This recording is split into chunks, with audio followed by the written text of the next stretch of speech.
à toutes et hello à tous. Bienvenue dans Équidé, le podcast. Je suis Aude Mounier, la créatrice de ce podcast et enseignante d'équitation indépendante. Équidé, c'est le podcast équestre qui part à la rencontre de ceux qui imaginent une autre équitation.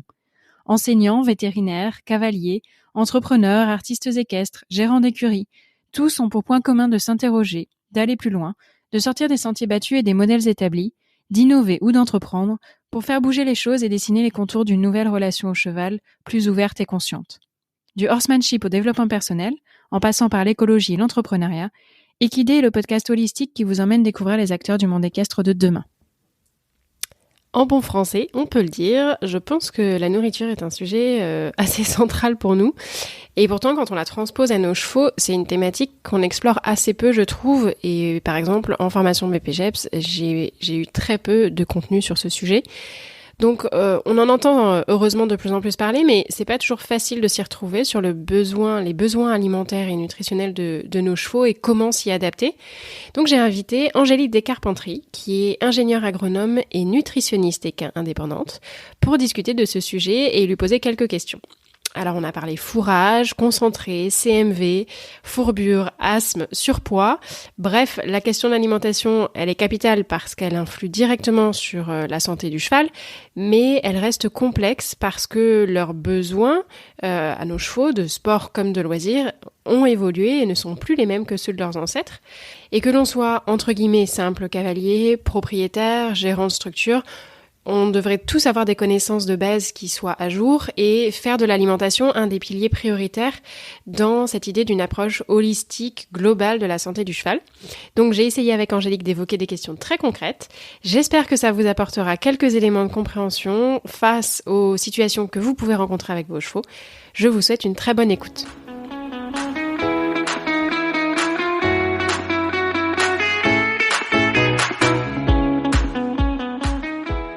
Bonjour Angélique. Bonjour.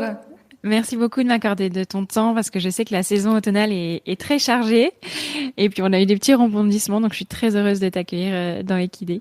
Merci de m'avoir invitée, c'est très gentil. Écoute, je trouvais que le sujet était éminemment important, de parler de la nutrition de nos chevaux, qui est encore pas assez explorée et on n'a pas encore assez de connaissances à ce sujet-là. Mais grâce à toi, ça progresse. Donc, on va en discuter un petit peu. Mais je voulais commencer par te demander, toi, quel avait été ton parcours, en fait, comment tu en es venue à être passionnée par les chevaux et certainement à devenir cavalière, j'imagine? Écoute, parcours classique, on va dire, cavalière de club, donc depuis toute petite. Et puis, je pense que comme beaucoup de monde, j'ai vu Andy Boost au Salon du Cheval et le blog de Pauline, je pense comme beaucoup de personnes de ma génération. Pauline d'un cheval l'autre. Voilà, et Pauline Barbier et Pauline Beuls aussi. Et du coup, je me suis lancée plus équitation éthologique. Et en fait, c'est à ce moment-là où je me suis dit, mais en fait, il y a plein de choses à travailler pour le bien-être du cheval. Et en parallèle, j'avais commencé des études dans le milieu agricole et ça s'est lancé comme ça entre le cheval et du coup l'alimentation. D'accord, parce que tu n'avais pas toujours eu le projet de travailler dans ce milieu-là. Non, alors en fait, au début, je me suis orientée assez tôt dans le monde agricole, puisque je me suis orientée en première, en fait, sur un bac STAV. Je crois que ça n'existe plus maintenant, des autres noms. Mais voilà, j'avais ce projet d'aller plus vers l'environnement. Et en fait, en arrivant en STAV, en commençant à faire des stages chez des éleveurs particulièrement, alors pas forcément que éleveurs chevaux, je me suis rendu compte un petit peu de l'importance de l'alimentation. Et j'ai continué en BTS, et là en BTS, j'ai commencé le calcul de ration, à travailler du coup dans des élevages qui faisaient de la fabrication à la ferme, donc qui géraient complètement l'alimentation de leurs animaux, qui produisaient sur la ferme et qui nourrissaient vraiment de façon très technique. Et c'est là que ça m'a passionnée, et c'était embrayé, et j'ai continué du coup en école d'ingé juste pour faire de la nutrition, voilà, et principalement de la nutrition équine. Parce est-ce qu'il y a une filière dédiée équine ou c'est nutrition globale de tous les animaux? Alors en France, sur l'immense majorité des écoles d'ingénieurs, sur ces parcours-là, tu n'as pas que cheval. espèces. Et donc, par exemple, moi, alors le nom du parcours a été un peu pas très joli, c'est Enjeux et défis des productions animales.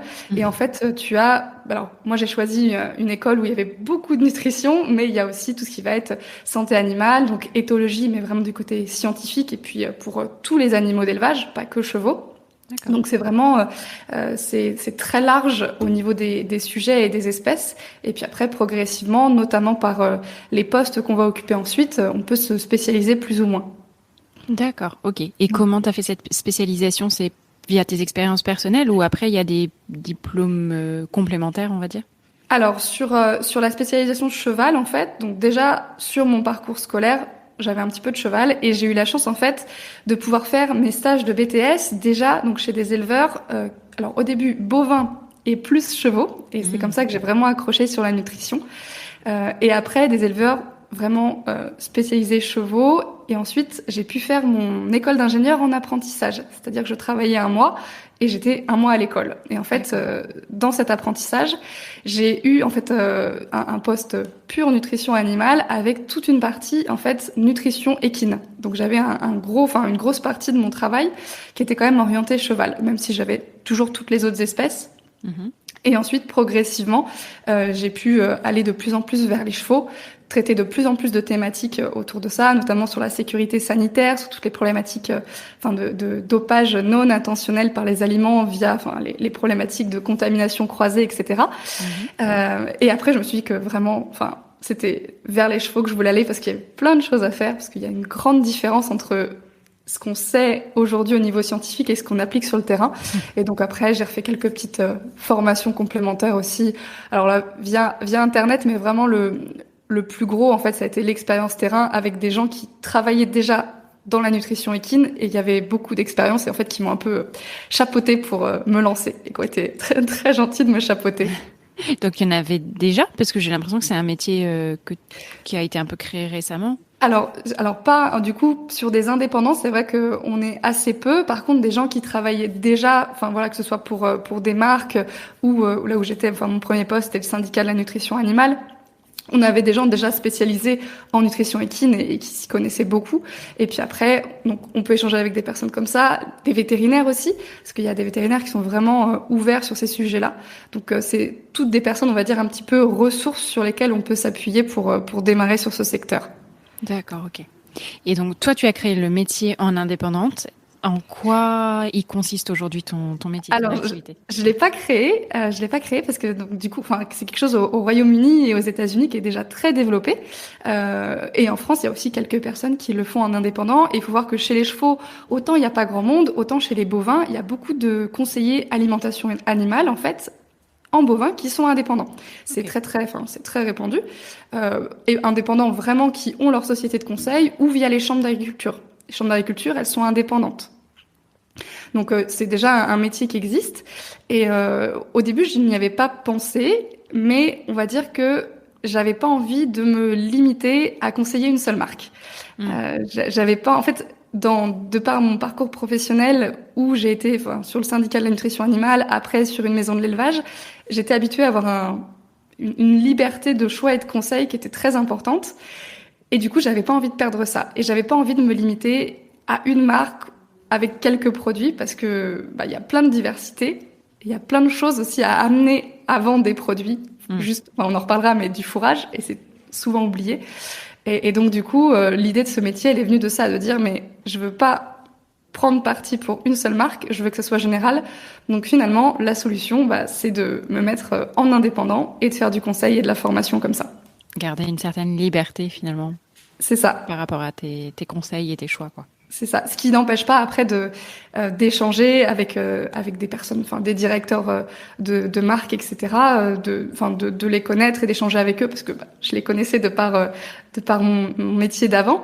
Mais voilà, de garder quand même cette indépendance, de dire je peux conseiller librement. Et je ne suis pas rattachée, mariée avec des marques, etc. C'est vraiment quelque chose qui est très, très, très important pour moi. Ouais. Tu disais qu'il y a une différence entre les connaissances qu'on a aujourd'hui et ce qu'on applique sur le terrain. Ça veut dire qu'on a du retard ? Alors, en France, Oui, en France, on a un peu de retard, mais c'est assez courant. Enfin, je pense que c'est pas que dans le milieu du cheval, mais oui, en fait, c'est-à-dire que quand moi, BTS, c'était en 2011, donc c'était il y a 10 ans déjà, et je me souviens que ce qu'on nous apprenait, en faisant le lien, je me suis dit mais on voit jamais ça en pratique, alors que ça fait 10 ans. Et 10 ans plus tard, il y a des écuries où ce qui semble complètement logique au niveau scientifique, où on le sait, où voilà, par exemple, on sait qu'un cheval qui mange du fourrage a moins de risques de développer des problématiques digestives ou des problématiques de comportement. On le sait, c'est prouvé, et pourtant, aujourd'hui, des fois, c'est encore problématique de donner du fourrage. Alors, parce qu'on se dit, oui, mais si on donne du fourrage, le cheval sera moins performant. Et aussi, il y a quand même aussi une vraie problématique de coût, de dire, dans certaines régions, acheter du fourrage coûte très cher, on n'a pas forcément les lieux de stockage, etc. Donc, oui, c'est vrai qu'il y a un décalage quand même entre ce qu'on sait aujourd'hui sur la nutrition, au niveau scientifique, et ce qu'on met en pratique sur le terrain. Même si, quand même, ça tend quand même vraiment à s'améliorer. Alors justement, quelles sont les connaissances qu'on a et quelles seraient les bases en fait à avoir, les besoins auxquels répondre absolument pour assurer le bien-être de notre cheval sur le plan nutritif, nutritionnel, je sais pas. Alors du coup, juste sur le plan, on va dire nutritionnel, parce que bien sûr, la nutrition c'est un élément dans tous les autres éléments qu'on peut mettre en place pour le cheval. C'est une composante pour favoriser son bien-être, mais bien sûr, c'est pas la seule. Donc je dirais au niveau de la nutrition, en fait, c'est tout simple. C'est l'importance du fourrage. L'importance du fourrage pour le cheval.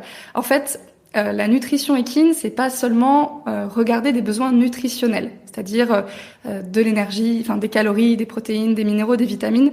C'est avant tout, je pense, regarder des besoins comportementaux, c'est-à-dire comment est-ce que mon cheval mange, et des besoins physiologiques, comment est-ce qu'il digère, et du coup, qu'est-ce que moi, humain, c'est ma responsabilité de mieux le connaître pour savoir ce que je mets en place pour faire en sorte qu'il soit bien dans son milieu domestique. Parce qu'en fait, la domestication, c'est une sorte de compromis.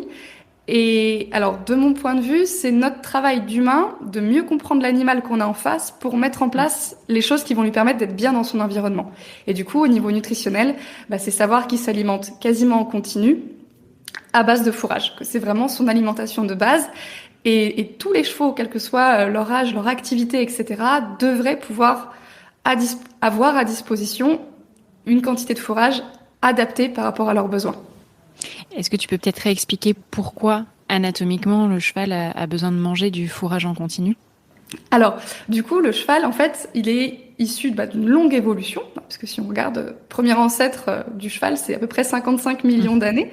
Et en fait, tous ces systèmes ont évolué sur une base d'alimentation quasiment en continu. Il s'est en fait formé, il a évolué comme ça.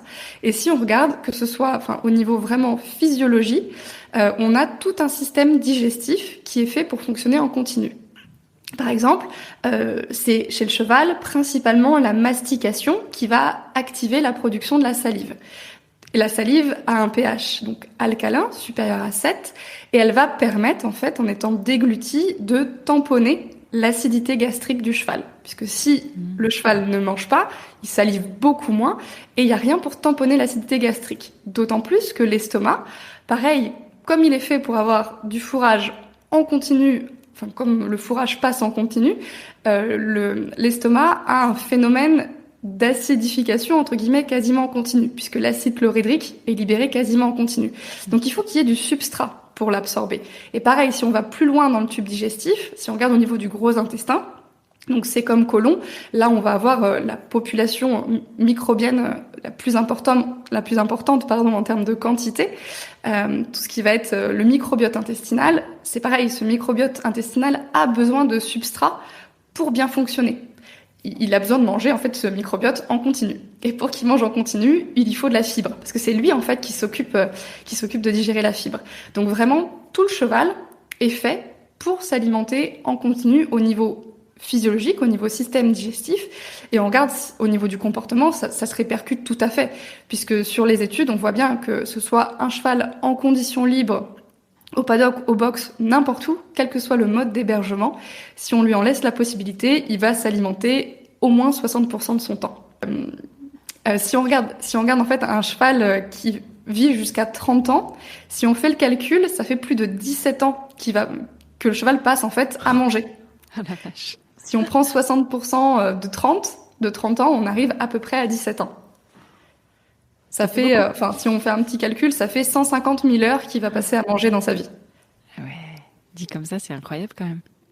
Donc si nous on fait la même chose, Oui, déjà qu'on a l'impression de beaucoup manger, surtout en tant que Français, mais là c'est vraiment voilà, le cheval nous bat. En fait, c'est très différent, par exemple, d'un bovin où le bovin va être obligé de prendre du temps pour ruminer. Le cheval, c'est un monogastrique, il n'a pas besoin de ruminer. Donc, en fait, il peut manger quasiment en continu sans souci. Surtout qu'il a un estomac qui est quand même assez petit par rapport à d'autres espèces. Et par contre, des intestins qui sont très très longs, d'où les problématiques de colique quand même, parce qu'il y a une longueur énorme jusqu'à arriver jusqu'au crottin. Donc il faut qu'il mange des petits repas, mais très très souvent, enfin en continu quoi. C'est ça, exactement. En fait, le système digestif, alors on dit chez le cheval, tout le cheval est dans son intestin. Parce que en fait, l'estomac, donc c'est 8% du total du tube digestif, donc c'est vraiment petit par rapport au reste du système digestif. Quand on prend un estomac, c'est une contenance fonctionnelle de 10 à 12 litres, parce qu'il se remplit pas en entier. Après, quand on regarde l'intestin grêle, alors on dit 11 fois la longueur du corps du cheval, donc c'est entre 21 et 22 mètres. Le gros intestin, ça prend aussi énormément de place. Enfin, le gros intestin occupe l'immense partie de la cavité abdominale du cheval. Souvent, on a tendance à le voir beaucoup plus petit qu'il n'est, mais ça prend vraiment une place extrêmement importante dans le corps du cheval.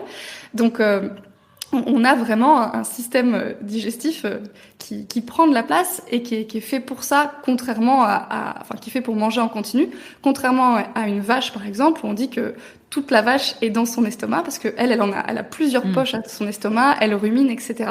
Donc oui, le cheval, c'est vraiment au niveau principalement de ses intestins que va se jouer une grosse partie de la digestion. Et l'estomac, du coup, étant petit, ça c'est aussi quelque chose qu'on peut préciser sur les repas de concentré. Les gros repas de concentré, c'est finalement très contre-productif puisque l'estomac n'a pas une capacité de rétention très importante. Donc en fait, il va vidanger très rapidement au niveau de l'intestin grêle si on arrive sur des gros repas de concentré.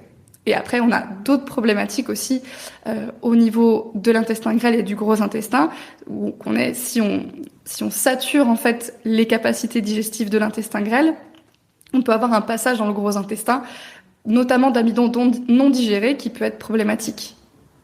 D'accord. Alors, tu disais que donc la base, c'est le fourrage. Oui, déjà, si on avait ça, ce serait énorme. Si on avait ça chez tous les chevaux, un fourrage en continu, ce serait déjà très bénéfique.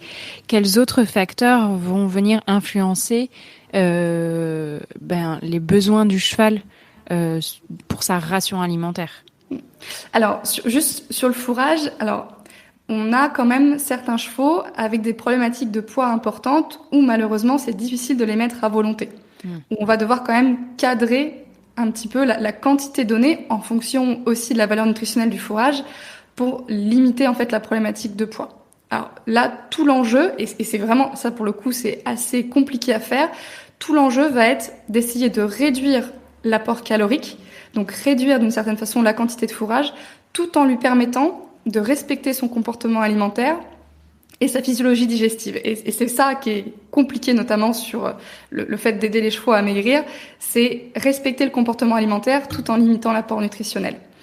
Et alors, pour les autres chevaux, du coup, sans problématique de poids, ce qui va influencer la ration, l'alimentation qu'on va mettre en place, ça va être différents facteurs.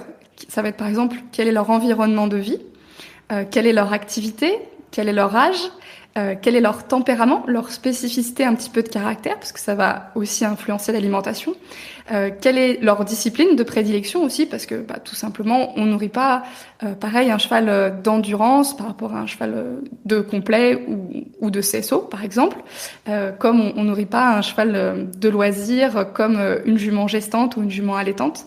Donc ça va être vraiment ces différents aspects: âge, activité, stade physiologique, environnement de vie, caractère, tempérament, tous ces éléments-là vont rentrer en compte dans la mise en place d'une alimentation adaptée. En gardant bien sûr toujours la même base, c'est vraiment le fourrage. Mais tu parlais des chevaux qui sont en surpoids. Oui. D'où ça vient? Parce que, en tout cas, autour de moi, je trouve qu'il y a assez souvent cette problématique. C'est pas... Alors, il y a souvent une problématique d'activité régulière, mais on peut se dire que un cheval dans la nature, il va manger de l'herbe toute la journée et pas forcément être en surpoids. Qu'est-ce qui fait qu'aujourd'hui, nos chevaux ont tendance parfois à être plus en surpoids? Alors, du coup, il y a plusieurs facteurs qui peuvent expliquer un petit peu le fait qu'on ait beaucoup de chevaux en surpoids. Déjà, ce qu'il faut préciser, c'est que on ne se rend pas toujours compte que le cheval est en léger surpoids. Il y a une étude qui a été faite en 2011, si je ne dis pas de bêtises, qui montre en fait que c'est moins de 50% des détenteurs d'équidés. Donc dans les personnes interrogées dans cette étude, c'était moins de 50% qui se rendaient compte que leur cheval était en surpoids. Donc déjà, si on ne se rend pas compte d'un léger surpoids, finalement, au moment où on se dit il y a un souci, on est déjà sur un cheval qui a pris quand même un poids important. Il y a déjà cet aspect-là qui va rentrer en compte. L'autre aspect qui peut rentrer en compte, c'est ce qu'on va appeler l'effet mondialisation. C'est-à-dire que avec la mondialisation, avec les modes de transport facilités, on voyage, les humains voyagent, mais les chevaux aussi. Et c'est-à-dire qu'on a été chercher des races de chevaux qu'on a finalement délocalisées. Je prends par exemple un petit espagnol. Le cheval espagnol, les PRE, ou les Portugais, les Lusitaniens, ils se sont développés sur des terrains quand même assez pauvres. Espagne, Portugal, si on regarde les prairies entre guillemets, c'est quand même relativement pauvre. Voilà, c'est un peu grillé. Et on a par exemple, alors je prends l'exemple extrême pour caricaturer, on a emmené ces chevaux-là par exemple en Normandie. Donc Normandie, végétation complètement différente. Donc finalement, on a des chevaux très adaptés à un milieu, puisqu'il faut voir que finalement le fait de limiter la sélection naturelle, c'est quand même assez récent dans l'histoire du cheval. Donc on arrive sur des animaux très spécialisés sur un milieu, puisque ceux qui sont là aujourd'hui, c'est ceux qui ont survécu à la sélection naturelle, et on les amène dans quelque chose de très différent de ce que leur organisme a toujours connu. Donc finalement, cet aspect-là peut faire qu'on a des chevaux qui prennent plus facilement du poids. Après, certainement qu'on pourrait parler aussi des déséquilibres hormonaux qui sont dus, comme chez nous, à différents facteurs extérieurs. Et un petit peu aussi du changement d'utilisation du cheval. Avec l'apparition de chevaux de loisirs, que l'on n'a jamais connu, le cheval de loisir, c'est quand même très très récent. Jusque dans les années, on va dire 1950. Alors, le cheval, c'est un cheval de travail. Ouais. Encore avant, c'est un cheval de guerre, un moyen de transport ou un outil de travail, un compagnon de travail au champ, etc. Donc, avec une activité qui est quand même beaucoup, beaucoup plus importante que ce qu'on fait aujourd'hui avec nos chevaux. Donc, voilà, l'aspect activité joue quand même beaucoup. Et même si on regarde des chevaux en conditions libres, certes, ils n'ont pas d'activité physique avec un cavalier. Par contre, il y a quand même l'aspect déplacement qui peut jouer, et puis l'aspect aussi reproduction pour beaucoup, puisque hormis les groupes de mâles célibataires, si on est dans un groupe familial, voilà, les talons assurent la repro, les juments peuvent avoir des poulains, etc., etc. Donc ça fait des dépenses énergétiques qui peuvent être importantes. Et puis aussi sur des chevaux en conditions libres, en hiver, il n'y a pas moyen qu'ils soient complémentés. Donc on va avoir une fluctuation de poids. Et ça aussi, ça peut être un paramètre qui joue dans la prise de poids. Alors j'ai appelé ça en fait l'effet accumulation. C'est de se dire, par exemple, imaginons printemps 2022, t'achètes un cheval. T'achètes un petit cheval de loisir pour faire randonnée, travail à pied, etc. Et au printemps, au pré, il va prendre du poids. On va arriver sur l'hiver, donc hiver 2022, l'année prochaine, et tu vas te dire, là, il est bien niveau poids, je ne veux pas qu'il en perde. Donc tu vas le laisser sur un état corporel stable, tu vas l'aider à garder son état corporel stable tout au long de l'hiver. La problématique, c'est que arrivé au printemps 2023, il va y avoir la nouvelle pousse d'herbe et une nouvelle prise de poids. Et en fait, comme ça, on a des chevaux qui prennent de plus en plus de poids d'année en année. Et ça s'observe surtout, en fait, quand les besoins de croissance commencent à vraiment diminuer. vers 5-6 ans, souvent, c'est un petit peu le moment où ça devient plus difficile à gérer sur des chevaux, entre guillemets, rustiques, parce que les besoins de croissance sont moindres, et on a ces deux effets qui s'accumulent. Moins de besoins de croissance, et de plus en plus, on va chercher à avoir les chevaux toujours sur le même état corporel, et donc progressivement, de printemps en printemps, ils vont prendre du poids. En fait, il faudrait, sur les chevaux qui vivent à l'extérieur, les autoriser à avoir un poids qui fluctue. Alors, bien sûr, sans les sortir rachitiques de l'hiver, hein. On est d'accord, c'est pas du tout ce que je dis, mais vraiment quand même permettre une prise de poids qui leur permette de revenir sur un état corporel correct, en fait. Alors après, on a des notations d'état corporel, on a un système de notation qui va de 0 à 5 et un autre qui va de 1 à 9, et on dit, voilà, sur l'état corporel d'hiver, il faudrait que les chevaux sortent à 3 sur 5 pour pouvoir avoir de la marge, puisqu'il faut voir qu'un cheval qui est déjà à 4 sur 5, c'est un cheval qui est en surpoids. Donc un cheval dont on ne sent pas les côtes à la palpation, c'est un cheval qui est en surpoids. Est-ce qu'on n'a pas tendance à vouloir les voir un petit peu enrobés parce qu'on pense que c'est signe de santé alors que finalement ça l'est pas? Alors, et donc on les enrobe un peu trop, on les fait trop prendre. Hein, alors oui, en fait il faut dire ce qui est. Un cheval rond, c'est souvent plus joli. Ouais. Après, l'objectif, ça va être d'être un cheval rond de muscles et pas un cheval rond de gras. Ouais. Voilà. Mais c'est vrai que c'est toujours c'est plus joli à l'œil. Hein. Et puis si on regarde juste les concours de modèles et allures, les chevaux un petit peu plus gras sont toujours un petit peu mieux notés.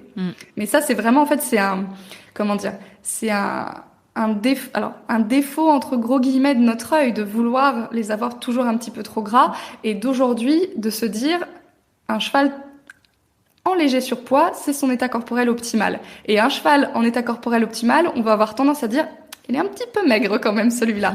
Alors qu'en fait, pas du tout. C'est vraiment notre œil qui doit se rééduquer à voir un cheval en bon état corporel et ne pas, on va dire, sous-estimer son état corporel. Il faudrait que les concours modèles et allures revoient peut-être leur grille de notation par rapport à finalement la physiologie du cheval et tout ça, pour arriver à juger un cheval par rapport à ce qui est bon pour lui et pas par rapport à ce que nous on aime regarder, quoi. Oui, mais c'est vrai que quand ils sont un petit peu ronds, on les préfère. Ah oui, ils sont souvent plus jolis quand ils sont un petit peu tout ronds, tout dodus. C'est sûr que c'est un petit peu plus joli. Mais après, alors il faut pondérer parce que sur un cheval en poids de forme, bien musclé, etc., sur des chevaux athlètes, ça reste. C'est des chevaux qui sont très jolis, même en étant en état corporel optimal. Ouais. Mais je crois que tu avais fait un post justement sur la différence entre un cheval gros et un cheval en état. Et il y a différents outils sur le site de l'IFCE notamment. Oui, tout à fait. Pour arriver à détecter à quel moment on passe dans le surpoids. Oui. Les zones à regarder un petit peu où la graisse s'accumule. Je sais que moi je l'avais utilisé. Je m'étais dit ah mince ça y est, on a dépassé la limite là. Alors que visuellement, moi j'aimais bien comment ma jument était, mais non par rapport aux outils, il y a aussi la possibilité de mesurer le diamètre de la cage thoracique. C'est le périmètre thoracique. Thoracique. Ouais. Parce que c'est pas forcément évident d'avoir une balance à disposition. Donc, Tout à fait. Mais oui, c'est vrai qu'aujourd'hui, sur tout ce qui va être évaluation d'état corporel et estimation de poids, il y a énormément de ressources disponibles sur Internet, que ce soit sur l'IFCE, vous avez des outils qui sont très très bien faits, qui permettent de vraiment bien estimer l'état corporel du cheval, enfin de l'évaluer. Et en plus, ça accompagne pas à pas, parce que c'est vrai que quand c'est nos chevaux, c'est toujours plus difficile d'être objectif. Alors que quand on a une grille sous les yeux, on lit la grille, on se dit bon, ok, on peut juger, on va dire les choses objectivement. Oui. Et pareil, si vous mettez sur Google notation état corporel, vous avez maintenant plein de fiches qui sortent avec des petites images de différents états corporels. Donc ça permet aussi d'avoir un visuel et de juger ça après plus facilement sur son cheval. Alors, quelles peuvent être les conséquences néfastes d'une alimentation qui ne serait pas adaptée? Alors, on a parlé du surpoids, c'est un des cas, mais j'imagine que c'est pas forcément c'est pas forcément uniquement le surpoids qui est problématique. Il peut y avoir d'autres problématiques au niveau de l'alimentation. Alors, on va dire que finalement le plus courant, ça reste quand même des chevaux qui vont manquer de fourrage. Alors, c'est un petit peu différent. Dans le monde loisir et dans le monde sport, on a des problématiques un petit peu différentes. D'accord. Mais si on regarde le monde plus sportif, on peut quand même avoir encore des problématiques de manque de fourrage, même si ça tend vraiment beaucoup à s'améliorer et à ce qu'il y ait des prises de conscience là-dessus. Mais sur les problématiques liées à une alimentation non adaptée, on peut avoir des problématiques digestives. Donc sur le manque de fourrage, on peut retrouver tout ce qui va être les coliques, qui sont très connus dans les écuries, et ce qui va être aussi les problématiques d'ulcère gastrique. Même si l'ulcère, c'est une pathologie multifactorielle qui est complexe et qui peut être liée à beaucoup d'autres choses qu'un manque de fourrage, ça reste quand même à prendre en compte. Et on peut avoir aussi des problèmes de comportement, de développement en fait de stéréotypie. Alors, on appelle ça des comportements anormaux. En fait, c'est finalement un mode d'expression de l'animal qui dit là il y a quelque chose qui va pas, ou il y a eu quelque chose qui n'allait pas dans le passé, parce que une fois que la stéréotypie est installée, c'est difficile de la faire partir. Mais en fait, je pense que plus que voir ça comme un comportement anormal, il faudrait voir ça comme un mode d'expression du cheval qui dit là il y a quelque chose qui va pas, et pour m'adapter, je développe un nouveau comportement. Et ça sur des problématiques alimentaires, ça tend quand même à développer ces problématiques de stéréotypie, de tic à l'air, de tic à l'appui, etc. Voilà, donc ça c'est vraiment deux aspects, problématiques digestives et problématiques de comportement, où on peut retrouver des liens avec l'alimentation, mais comme on peut retrouver des liens sur plein de pathologies avec l'alimentation, qu'on parle de dermite, de problèmes d'immunité, de problèmes respiratoires, de problématiques de tout ce qui va être myosite, etc. Bien sûr que tous ces éléments-là peuvent avoir des liens avec l'alimentation. Ouais, mais celles que tu rencontres le plus souvent, ce sont ces deux-là. Alors, avec des différences, on va dire dans le monde plus sport. C'est vrai qu'on retrouve quand même ces problématiques majoritairement digestives, comportement, etc. Dans le monde loisir, ça va être plus la problématique de retrouver des chevaux un petit peu en surpoids. Mais c'est vrai qu'on retrouve moins de problématiques digestives et de problèmes de comportement, parce que ce sont très souvent des chevaux qui ont du fourrage à volonté parce qu'ils vivent dehors. Ouais. Moi, j'avais déjà entendu des gens qui, à contrario, nourrissaient que au foin. Est-ce que c'est possible? Est-ce que ça peut correspondre aux besoins du cheval? Je parle de cheval sportif. Oui, alors oui, tout à fait. Le cheval sportif, à condition d'avoir un foin de bonne qualité, peut s'entretenir avec du fourrage. Alors, je pondère un petit peu. Les fourrages sont souvent carencés en certains éléments minéraux, et donc du coup, il faudra derrière faire la balance minérale pour s'assurer que le cheval sportif puisse avoir tous les éléments dont il a besoin. Mais oui, aujourd'hui, il y a des chevaux sportifs qui ne mangent que du foin, avec un aliment minéral vitaminé, mais et qui sont performants et qui vont bien. Voilà, donc c'est possible. Après, on est d'accord, c'est pas possible avec tous les foins ou avec tous les herbages, parce que les foins ou la prairie, en fonction de la région où le cheval est situé, en fonction de la date de coupe pour le fourrage, etc., la valeur nutritionnelle va varier et peut ne pas être suffisante quand même. Donc ça, c'est quelque chose vraiment à pondérer en fonction du fourrage. Donc le mieux, c'est d'analyser le fourrage à chaque saison, chaque année? Alors, effectivement, l'analyse de fourrage, ça va être un gros plus pour savoir où on en est. Alors, c'est quelque chose qu'on peut faire tous les ans, en fait, à chaque nouvelle coupe de foin. Alors, bien sûr, une analyse de fourrage, pour que ça soit représentatif, il faut prélever correctement. Parce que bien sûr, si on prélève que sur un ballot, ça a aucun intérêt, parce qu'on va avoir la valeur nutritionnelle de ce ballot-là. Il faut avoir un prélèvement qui va permettre que ce soit représentatif. Mais effectivement, l'analyse de fourrage va vraiment nous permettre de dire, sur ce fourrage, en termes d'apport calorique, on est ici. En termes d'apport protéines, on va être à tel niveau. Les minéraux sont apportés en telle quantité. On a tel équilibre ou déséquilibre entre différents minéraux. Et ça va permettre d'adapter beaucoup plus précisément. Donc oui, l'analyse de fourrage peut être un énorme plus dans l'alimentation des chevaux et sur la gestion de l'alimentation. Et c'est d'ailleurs beaucoup plus développé maintenant sur des pays, par exemple comme l'Allemagne, comme le Royaume-Uni. C'est vrai que c'est quelque chose qui se fait beaucoup plus en routine que ce qu'on a chez nous. Mais pareil, chez nous, ça commence à se développer dans le monde du cheval, parce que dans le monde du bovin, ils sont un petit peu plus en avance. Et quelle est la problématique en fait avec les granulés plutôt que... Donc on a dit que le fourrage c'était bien parce qu'il faut l'alimentation, elle continue, etc. En dehors de ça, pourquoi les granulés c'est pas forcément idéal pour l'alimentation du cheval? Alors, en fait, c'est pas tout à fait que c'est pas idéal, c'est juste qu'il faut les utiliser intelligemment. En gros, qu'on parle de floconnés, de granulés ou de mélange de matières premières, parce qu'il y a des écuries aussi qui font leur mélange de matières premières, qui mélangent par exemple orge, avoine, luzerne, etc., qui font leur propre mélange. En fait, l'objectif, c'est pas de dire il faut supprimer l'alimentation concentrée. L'objectif, c'est de dire que les concentrés ne doivent être qu'un complément dans l'alimentation du cheval. Ça doit jamais être la base. En fait, l'alimentation, c'est une pyramide. Et à la base de la pyramide, il y a le fourrage. Et ensuite, au-dessus, se rajoutent les compléments. Et donc, ils doivent être utilisés intelligemment, c'est-à-dire, ils doivent permettre de combler les manques du fourrage en termes d'apport nutritionnel. Par exemple, si le cheval n'a pas assez de calories, on va rajouter des calories, par exemple via un concentré. Il y a d'autres techniques aussi, mais le concentré peut être utilisé. Et on va faire attention aussi à la quantité qu'on va intégrer. Donc, c'est-à-dire que sur les concentrés, on dit qu'il ne faut pas dépasser 2 grammes d'amidon par kilo de cheval par jour ou 1 gramme d'amidon par kilo de cheval par repas. Sachant que là, on est sur une valeur limite haute et qu'il faut faire attention parce que certains chevaux, même cette quantité-là, ça leur fait trop. Donc après, il faut s'adapter aussi à l'individu. Et l'amidon, c'est ce qu'on retrouve dans la céréale en elle-même ? Alors, en fait, l'amidon, c'est un glucide de réserve pour les plantes.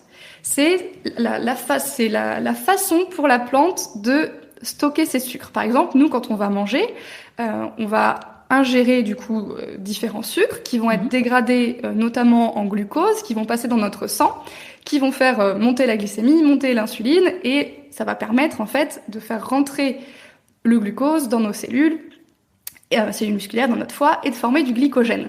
Et ben la plante, en fait, l'amidon, c'est un petit peu comme son glycogène pour nous. C'est un mode de stockage.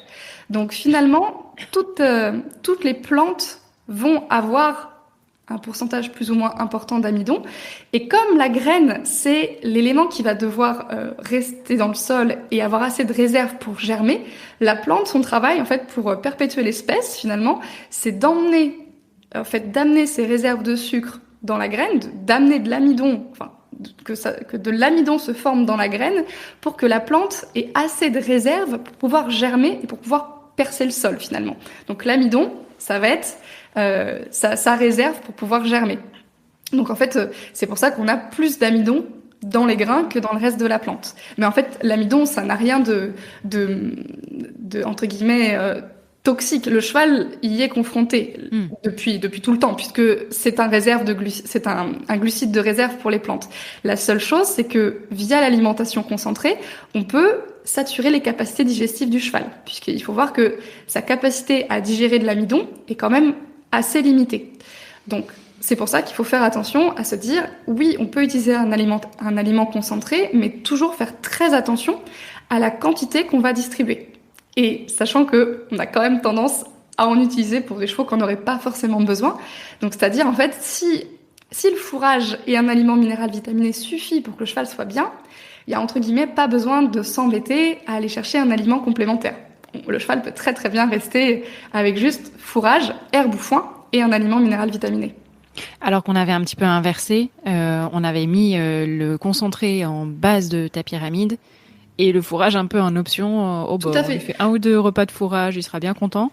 Ce qui ne correspond pas, encore une fois, forcément à ses besoins, quoi. Oui, alors tout à fait, mais c'est aussi quelque chose qui était plus facile aussi quand les centres équestres se sont développés, etc. Quand on est passé vraiment du cheval entre guillemets rural au cheval plus urbain, c'était plus facile d'avoir directement dans un silo des matières premières, que ce soit des céréales ou des granulés ou des floconnés, et d'avoir juste un petit complément de fourrage. Parce que pareil, si on regarde les écuries, il y a très très peu d'écuries qui ont des zones de stockage. Ce qu'on retrouve dans quasiment toutes les entreprises agricoles, tous les élevages, on a généralement toujours un bâtiment pour stocker le foin. Par exemple, dans le milieu équestre, c'est très très rare d'avoir un vrai bâtiment de stockage du fourrage. Ou alors, on peut stocker sur 1 mois ou sur 2 mois max. Mais c'est très rare d'avoir des écuries qui sont capables de stocker 6 mois ou 1 an de fourrage. Donc, c'est vrai qu'il y avait aussi une notion de facilité de dire, là, on a le silo, on a les aliments, et puis juste, on fait rentrer un petit peu de foin. Et on n'avait pas les mêmes connaissances qu'on a aujourd'hui par rapport à l'importance du fourrage. En fait, c'est de se dire, finalement, entre guillemets, dans ces années-là, on a comblé des besoins nutritionnels en oubliant un petit peu les besoins comportementaux et physiologiques. Et l'idée, c'est de se dire aujourd'hui, on n'a pas que des besoins nutritionnels chez le cheval, on a aussi, lié à l'alimentation, du comportement, et on a besoin d'alimenter d'une certaine façon pour que le système digestif fonctionne bien. Après, tu l'évoquais un petit peu tout à l'heure, il y a aussi une problématique de coût. Oui, tout à fait. Est-ce que ça t'est déjà arrivé d'accompagner peut-être des structures ou des propriétaires dans cette inversion, on va dire, du schéma de la pyramide, de remettre le fourrage en priorité? Et est-ce que, financièrement parlant, on peut s'y retrouver en remplaçant du concentré par du fourrage? Est-ce que ça revient plus cher? Est-ce que c'est plus économique sur le long terme? Enfin, voilà, comment on appréhende cette notion de coût? Alors, en fait, tout va dépendre de la structure et de l'endroit où elle se trouve. Parce que, par exemple, si on prend une structure en région parisienne qui n'a pas de lieu de stockage, ça va être assez compliqué pour elle de pouvoir se fournir en foin. Alors là, je vais parler en foin parce que c'est vrai que c'est des structures où on a rarement un accès à l'herbe qui permet d'alimenter le cheval une grande partie de l'année. Pour ces écuries-là, c'est vrai que c'est quand même, ça peut être délicat d'avoir un avantage économique à faire ça. Après, il faut se dire que là, ça va quand même plus loin que l'économie parce qu'il y a un aspect mieux-être du cheval qui est relativement non quantifiable parce que quand même, quand on regarde l'aspect diminution des problématiques de santé et notamment diminution du nombre de coliques sur une année, ça joue quand même beaucoup parce que le fait de ramener des médicaments, le vétérinaire, potentiellement une opération aussi, ce sont des coûts.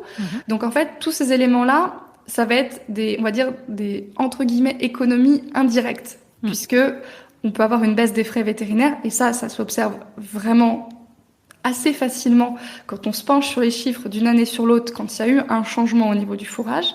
Mais après, quand même, il faut signaler que sur des régions très urbaines, il peut quand même y avoir toujours un surcoût au niveau achat du fourrage. Après, il y a aussi des techniques qui sont possibles, comme par exemple la contractualisation. Ça, c'est quelque chose qui peut se développer dans certaines structures urbaines, de travailler avec un agriculteur qui est un petit peu éloigné par rapport à leur site, et de dire, moi, du coup, aujourd'hui, je peux vous prendre tant de % de votre production, et on fixe ensemble un contrat qui vous permet, vous, d'absorber tous vos coûts de production, avec votre temps de travail, etc. Et moi, ça m'assure du coup d'avoir toutes les matières premières dont j'ai besoin pendant l'année. Avec souvent, il y a une option de garder le fourrage directement chez l'agriculteur. Donc il y a aussi le stockage qui se rajoute dans le contrat. Mais du coup, ça permet en fait un petit peu de se déconnecter des prix de marché. Alors, il y a certaines années où vous paierez le fourrage plus cher que vos collègues, et il y a des années où vous le paierez moins cher. Mais en tout cas, pour la personne, pour la personne qui produit et pour la personne qui achète, ça permet une certaine sécurité. Et quand on regarde sur ces systèmes-là, alors dans d'autres filières, ça se fait beaucoup, on arrive en fait, si on lisse sur l'année, à se retrouver avec des prix de vente à peu près équivalents à ceux d'un marché qui va fluctuer. En fait, en lissant sur différentes années, on se retrouve avec quelque chose de cohérent, donc qui n'est pas désavantageux ni pour celui qui produit, ni pour celui qui achète. Voilà, donc ça, la contractualisation peut être une solution intéressante pour que des structures vraiment en zone urbaine puissent s'y retrouver dans l'achat du fourrage. Après, dans des régions vraiment plus où l'achat du fourrage est plus facile, où il y a de la production, là clairement, quand on regarde en termes de coûts alimentaires, de confort du cheval, de comportement des chevaux dans le travail pour des centres équestres, et je pense notamment aux poneys ou pour des chevaux un petit peu délicats, etc., le fait de les passer sur du fourrage majoritairement et de baisser les quantités de concentré, ça n'a, des retours que j'ai et de ce que je vois, ça n'a vraiment que des avantages. Ouais. Tu évoquais, donc on a le fourrage, on a éventuellement les concentrés. Oui. Tu évoquais les compléments minéraux. Oui. Est-ce que tu peux nous en parler, nous expliquer en quoi ça consiste et dans quel cas, justement, on les utilise? Alors, du coup... beaucoup entendu. Vague. Alors, du coup, donc, l'aliment minéral vitaminé, en fait, c'est un complément qu'on peut rajouter dans l'alimentation du cheval pour rééquilibrer les apports en minéraux. Puisqu'il faut voir que par exemple, je reprends l'exemple du foin, sur les foins en France, c'est extrêmement courant d'avoir des manques, notamment en cuivre et en zinc. C'est généralement les deux manques qu'on retrouve très très très régulièrement. Je dirais sur 99% des fourrages. Alors pour la petite histoire, hein, je vois des analyses de foin passer du coup depuis 2011, que ce soit en stage, en étant salarié ou maintenant à mon compte. Ouais. Et ça m'est arrivé qu'une fois de voir un foin avec un taux de cuivre qui permettait de remplir l'ensemble des besoins du cheval. Et c'était où ? Il faut qu'on y aille. Bon, alors pour la petite histoire, c'était dans le Marais Poitevin. L'aliment minéral vitaminé, en fait, va servir à rééquilibrer un fourrage, qu'on parle de foin ou d'herbe. Sachant que, encore une fois, l'analyse de fourrage peut être vraiment intéressante pour voir où on a les manques, où on a les excès.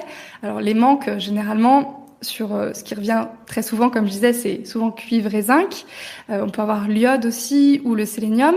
Mais il y a d'autres éléments aussi. Par exemple, un foin qui va être fait tardivement, donc une herbe fauchée tard, on sait qu'on a une diminution de la quantité de phosphore. Et du coup, une quantité de calcium souvent assez importante, ce qui peut amener à un déséquilibre du rapport phosphocalcique. Donc là, l'aliment minéral vitaminé va aussi nous permettre de répondre à ce déséquilibre pour aller rééquilibrer l'ensemble de l'alimentation. Donc ça peut en fait se rajouter via un complément, donc ce qu'on appelle un aliment minéral vitaminé. Donc en gros, si on regarde au niveau législatif, c'est plus de 40% de matière minérale ou cendres brutes, puisque donc les cendres brutes c'est de la matière minérale. Mais qui ne sont pas les cendres d'un feu de cheminée ? Non, du tout. En fait, matière minérale, on appelle ça cendre brute parce que si on met l'aliment à brûler, ce qui reste, ce qui ne brûle pas, c'est la matière minérale. Voilà. Et donc sur les matières minérales, donc on a les aliments minéraux vitaminés qui vont en ramener, logiquement, mais on a aussi intégré dans les aliments du commerce ce qu'on appelle un prémix. Le prémix, c'est une base qu'on va rajouter dans les matières premières pour augmenter les apports en minéraux et en vitamines. C'est pour ça aussi qu'il faut faire attention à la façon dont on va complémenter le cheval, puisque si on met du fourrage plus un concentré, il faut voir si ce concentré va permettre ou non de répondre à l'ensemble des besoins en minéraux et en vitamines du cheval. D'accord. Puisqu'en fait, le fabricant d'aliments va se dire, si vous regardez votre sac, souvent vous avez des quantités qui sont conseillées, et la personne qui formule dans les usines, généralement, elle se fait la réflexion suivante, c'est de dire, je conseille tant de kilos pour tel poids, donc je vais adapter la quantité du prémix par rapport au conseil que j'ai fait. Imaginons que vous ayez comme conseil de dire mettre par exemple 1 kg d'aliments par jour. Si vous en mettez 400 grammes, vous êtes à peu près sûr que l'apport en minéraux et en vitamines de cet aliment ne sera pas suffisant par rapport aux besoins du cheval. Après, ça c'est vraiment quelque chose qu'il faut regarder en détail pour être sûr de bien l'adapter. Voilà. Et bien regarder en fait ce que chaque élément va amener.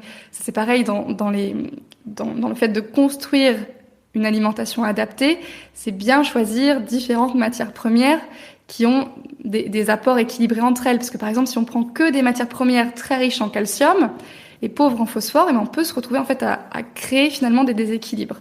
Ouais, il faut qu'ils se complémentent entre eux en fait. C'est ça, exactement. En fait, l'alimentation, ça doit être vu comme quelque chose, comme un équilibre global entre différentes matières premières. Ouais. Il faut il faut regarder finalement chaque matière première en isolé et ensuite la recombiner avec toutes les autres matières premières intégrées dans l'alimentation du cheval.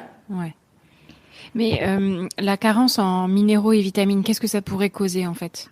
Alors, donc, ce qu'il faut voir, c'est que généralement, ce sont des petits symptômes. Parce que y a plein de chevaux qui n'ont jamais été complémentés en minéraux et qui vont très bien, qui sont prêts, qui vont super bien et qui n'ont pas de problème. Ouais. Alors déjà, il faut voir que quand même, le fourrage ramène ces éléments-là. Donc par exemple, le cheval va avoir ses besoins comblés à 50 ou 60% par exemple, sur certains terroirs, un peu moins sur d'autres, un peu plus sur d'autres régions.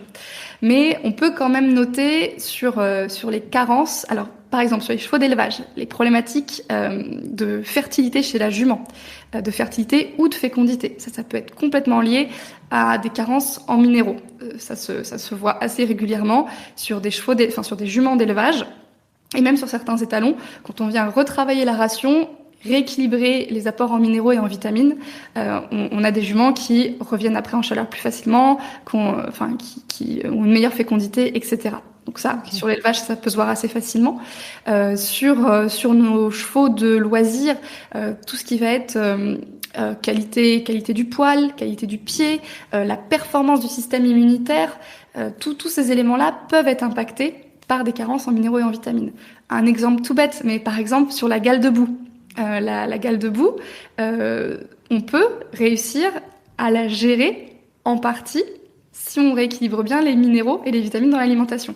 Ça, j'ai déjà eu le cas plusieurs fois, d'avoir des chevaux qui, l'hiver, faisaient régulièrement une gale de boue plus ou moins importante. On est venu rééquilibrer derrière l'alimentation et ça a permis en fait de limiter cet aspect-là, voire sur des chevaux de ne plus en avoir du tout. C'est dingue, malgré les conditions qui restent les mêmes. Malgré des conditions qui restent, et tout. oui. Malgré des conditions qui restent identiques. Bon alors, bien sûr, il y a toujours la pluviométrie n'est jamais exactement la même d'une année sur l'autre, mais voilà alors, je vais me faire taper sur les doigts par les Bretons, mais comme l'exemple était en Bretagne, on sait que la pluie reste omniprésente. Voilà, il pleut souvent pas mal, donc du coup, voilà. Ne vous vexez pas les Bretons. Voilà. Je suis désolée pour les Bretons, mais pour le coup, l'exemple que j'ai en tête était là-bas. Donc on reste sur de la prairie humide. Et le cheval n'a pas refait de gale de boue. Et ce qui était intéressant, voilà, j'ai un autre exemple pour le coup à côté de chez moi, là dans le sud-ouest, où on a juste changé. Enfin, je suis juste un cheval dans une écurie, et du coup, c'est le seul chez qui la gale de boue a été limitée.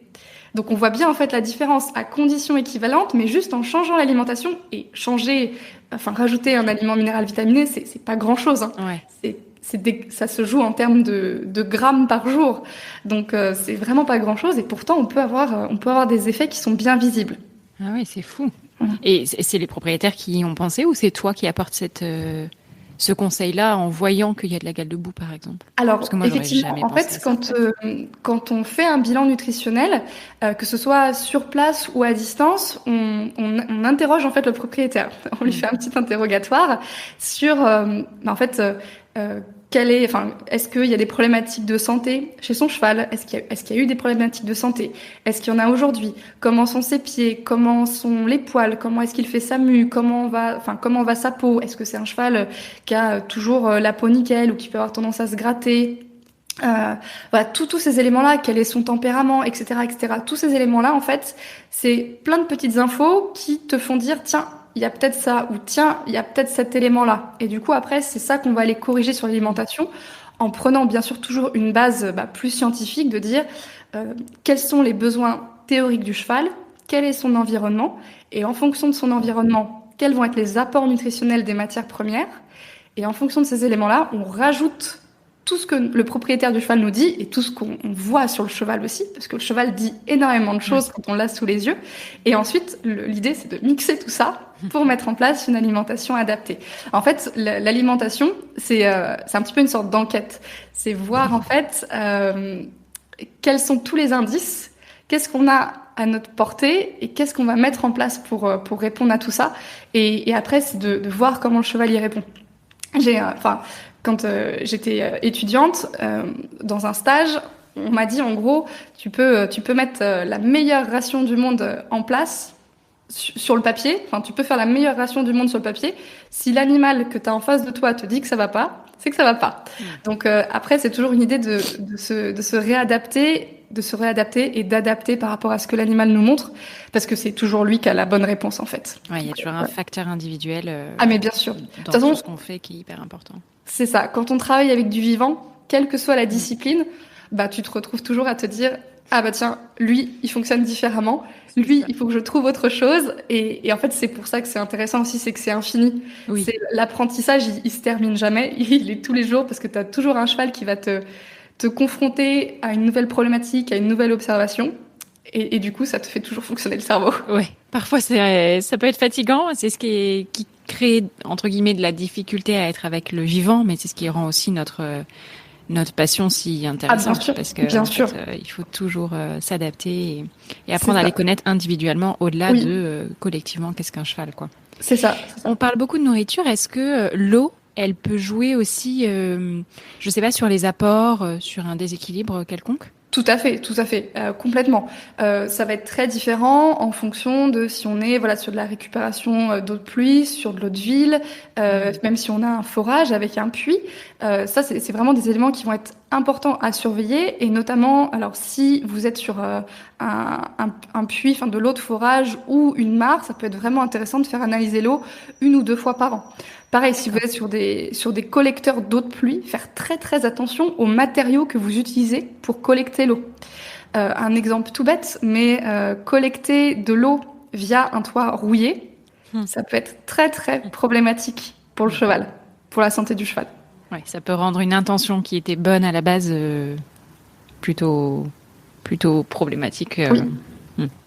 Donc voilà, c'est vraiment en fait bien regarder, bien observer ce qu'on fait pour que le cheval soit dans la meilleure santé possible. Et bien sûr, l'eau joue énormément. Chez les chevaux au box, donc, s'ils ont du fourrage, a priori, il y a moins de risques d'ennui, de développer des tics, etc. Est-ce qu'il y a d'autres astuces pour, entre guillemets, enrichir son environnement alimentaire, sans risque pour autant de le faire basculer dans des excès ou au contraire dans des carences? Enfin, est-ce qu'il y a des petites choses qu'on peut faire pour rendre soit plus ludique, soit plus intéressante son apport alimentaire? Oui, alors oui, il y a des choses à faire. Alors après, elles sont plus ou moins réalisables en fonction de la structure dans laquelle on est. Mais par exemple, quelque chose de tout bête, c'est d'avoir 2 foins différents.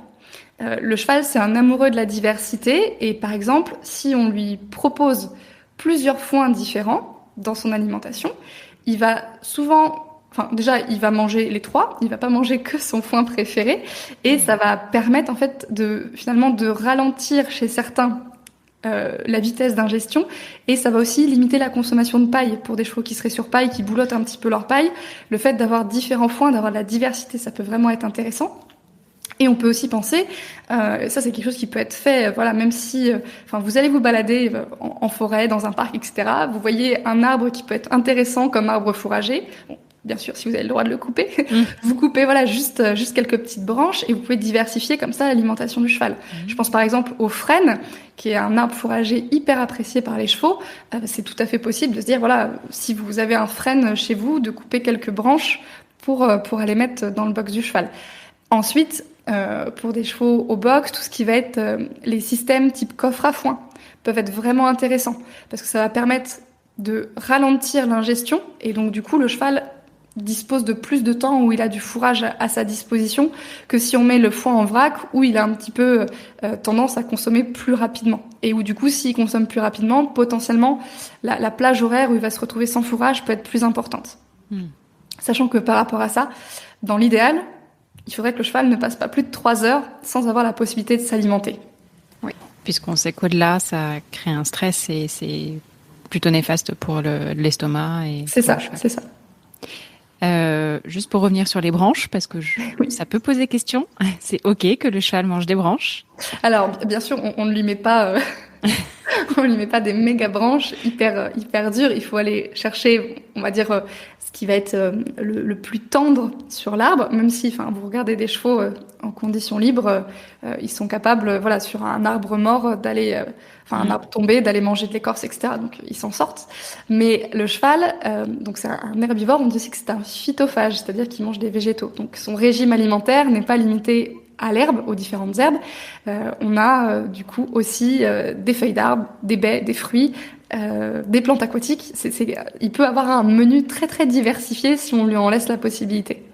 Je trouve qu'on le sait pas assez. Moi j'ai appris il y a pas si longtemps, en termes d'années, que le cheval à l'époque mangeait clairement de l'écorce, et qu'aujourd'hui on retrouve ce comportement, mais nous ça nous paraît bizarre. Oh là là, mais qu'est-ce qu'il fait? Il mange le tronc d'arbre, alors qu'en fait c'est un comportement hérité de ce temps-là, et qui est tout à fait normal, acceptable, et c'est OK à partir du moment où il s'empoisonne pas, où il se blesse pas.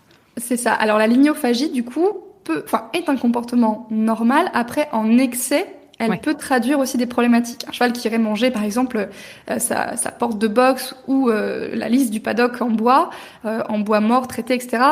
là, forcément, ça doit interroger. Des chevaux qui, en hiver, attaquent énormément les arbres, il faut se poser la question de dire, est-ce que il y a assez de foin, par exemple? Est-ce qu'il va pas chercher à combler un manque en fibres alimentaires, etc. Donc, il faut quand même surveiller.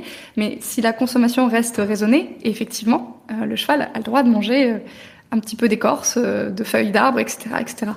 Et ceux qui mangent les barres d'obstacles quand ils sont en liberté dans la carrière, c'est signe de quelque chose? Alors, ça peut être la même problématique de dire peut-être aller chercher un manque de fibres. Ouais. Après, voilà, ça peut être aussi, enfin, des fois des comportements appris où le cheval va attraper la barre dans la carrière et là l'humain va arriver en mode arrête tout de suite. Et donc du coup, je le refais, c'est rigolo. Il a réussi à obtenir l'attention de son humain, c'est super fun, donc allons-y. Ouais. Voilà, mais sur tout ce qui va être consommation d'éléments techniquement non nutritifs, ça doit quand même poser question. C'est ce qu'on va appeler en fait des PICA, c'est le fait de consommer régulièrement des substances non nutritives. Telles que la boue et le sable aussi? Alors, c'est pareil, la géophagie, c'est un petit peu différent, parce que la géophagie, pareil, dans une certaine mesure, peut être normale. Si elle est en excès, encore une fois, elle peut traduire des problématiques. Problématiques peut-être de douleurs digestives ou de manque de minéraux, etc. D'accord. Et sur le sable, je précise quand même, sur les personnes qui sont sur du terrain sableux, il faut faire très attention à l'ingestion de sable pour éviter les coliques de sable. Et pour ça, il y a une petite technique qui est assez facile à mettre en place, c'est de prendre les gants de fouille, c'est de demander un gant de fouille à votre vétérinaire, de mettre du crottin dans le gant et de remplir avec de l'eau. Vous suspendez le gant et en fait, vous allez voir le lendemain matin ou 48 heures après, vous pouvez avoir dans les doigts du gant du sable qui se dépose. Et là, du coup, ça peut être intéressant d'aller chercher à faire sortir le sable. Ouais, donc un petit truc tout bête pour les personnes qui sont sur le sable, ça marche assez bien pour vérifier que tout va bien au niveau digestif. Ok. Et au niveau des fruits et légumes, est-ce qu'on peut donner des petits fruits et des petits légumes? Est-ce que ça doit rester de la récompense ou du plaisir occasionnel? Et est-ce qu'il y en a qui peuvent être plutôt délétères pour le cheval? Alors, on va dire que c'est comme tout, c'est une question de quantité. Si on donne quelques éléments, par exemple, 2-3 carottes dans la journée, c'est très différent que de donner 1 kilo de carottes ou 2 kilos de carottes tous les jours, 365 jours par an. Donc en fait, tout est une question de quantité. Souvent, on entend, les carottes, c'est sucré, etc. C'est pas énormément sucré. Et voilà, si on en donne 1 ou 2 par jour, pas beaucoup de problèmes. Attention quand même, sur des chevaux, par exemple, chevaux syndrome métabolique équin, assez avancés, qui ont des vraies problématiques de santé, des fois, même ça peut être trop. Donc en fait, c'est en fonction de la quantité et en fonction du cheval à qui on s'adresse.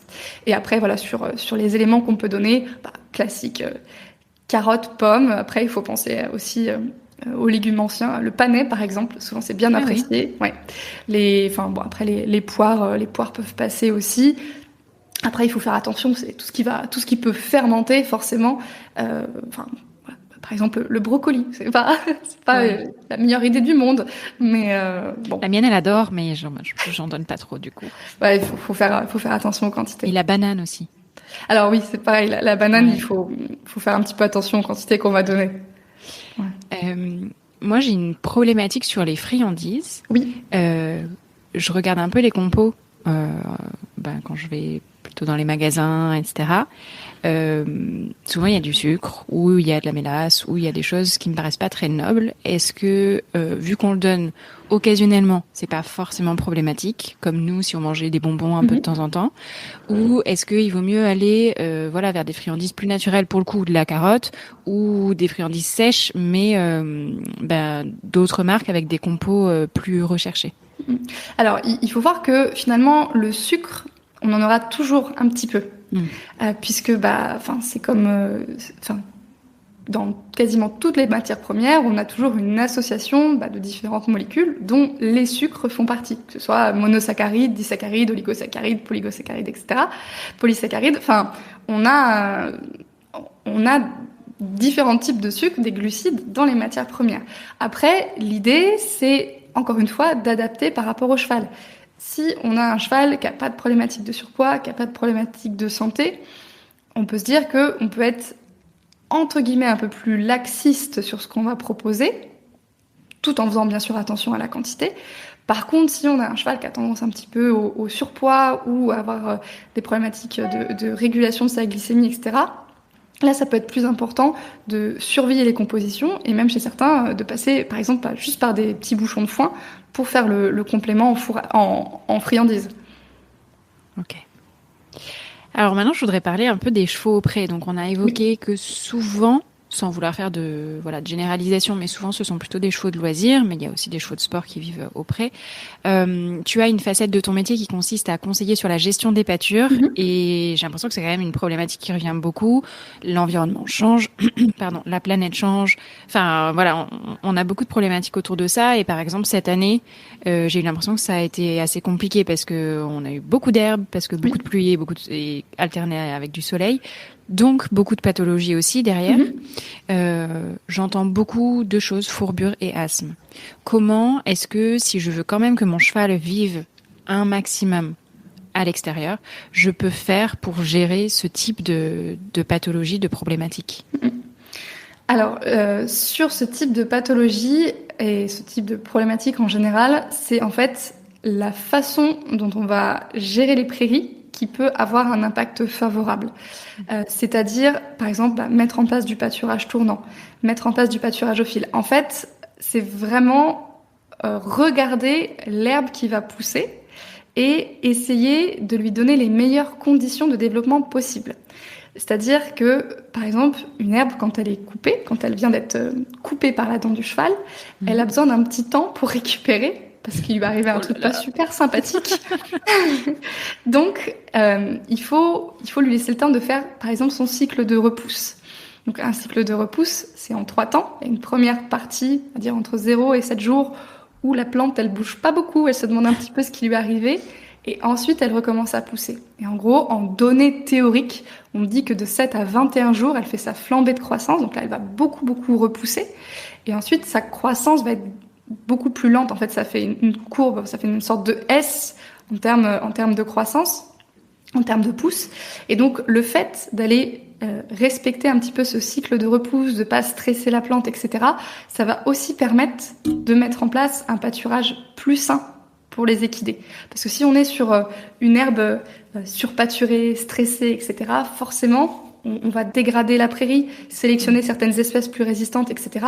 Donc, pour gérer ces pathologies, finalement, la gestion de la prairie va être essentielle et c'est vraiment sur ça qu'on va se focaliser. Et bien sûr aussi après sur tout l'équilibre alimentaire, l'exercice, etc. pour le cheval.